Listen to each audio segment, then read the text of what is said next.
The Battle of Lake Erie. For dummies. The Battle of Lake Erie, in my opinion, was the most important battle of the War of 1812, and of course, by the name of it, Lake Erie, between the United States and Great Britain, which helped turn the tide of the war in favor of the United States. It started on September 10th, 1813, when a lookout from the United States Navy saw 6 British ships heading northwest from Put Bay around Rattlesnake Island. And the U.S. Navy Commander Oliver Hazard Perry was spitting out all sorts of commands, basically telling Navy to attack. And the reason why the British were sailing over that way is because they needed to resupply their military posts on the west side of Lake Erie, and pretty much the Ohio and Michigan area. Meanwhile, the U.S. Navy was on Lake Erie being like, kill anything non-American. That's just normal Americans, but still.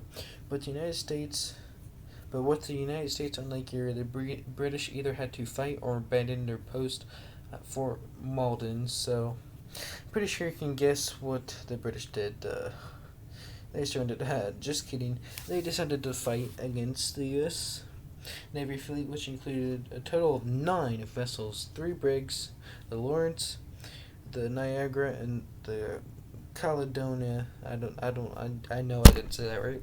5 schooners, the Scorpion, the Ariel, and the Summers, the Porcupine and the Tigress, and 1 sloop, the Tribby.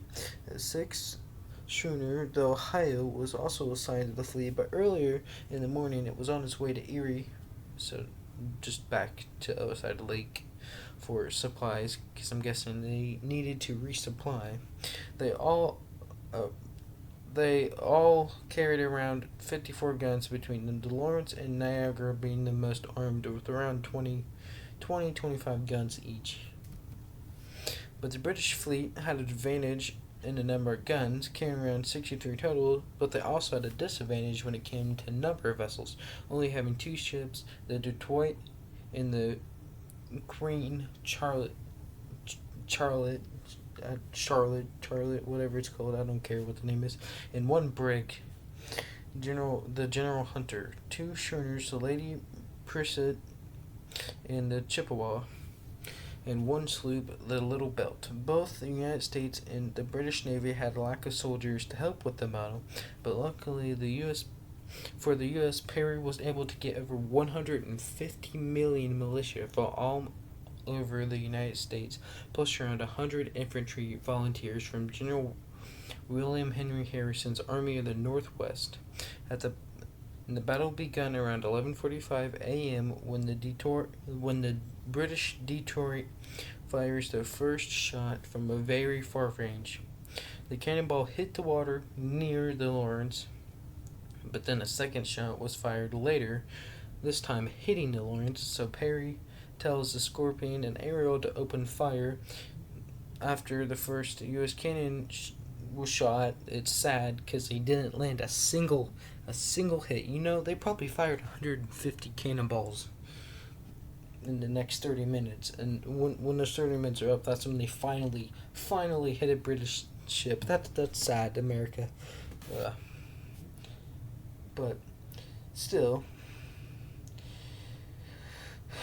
while Lawrence is still taking fire from all the British ships, and around 12:15 p.m., it gets extremely close to the British, with almost every shot hitting the British ships.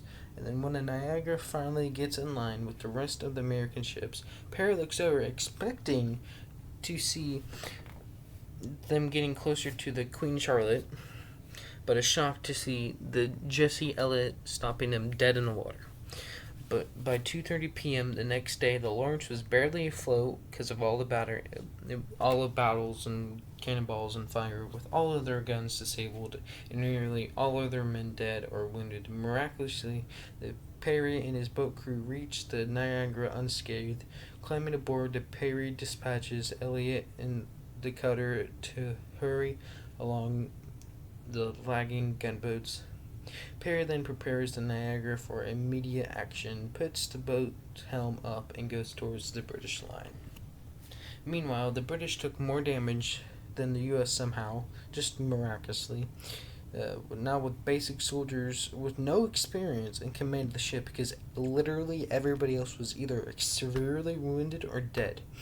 Uh, all in the end, all the British ships and soldiers decided to just surrender, giving the United States complete control over Lake Erie, and which means Ohio and Michigan get to stay state. We'll talk about that in a later video.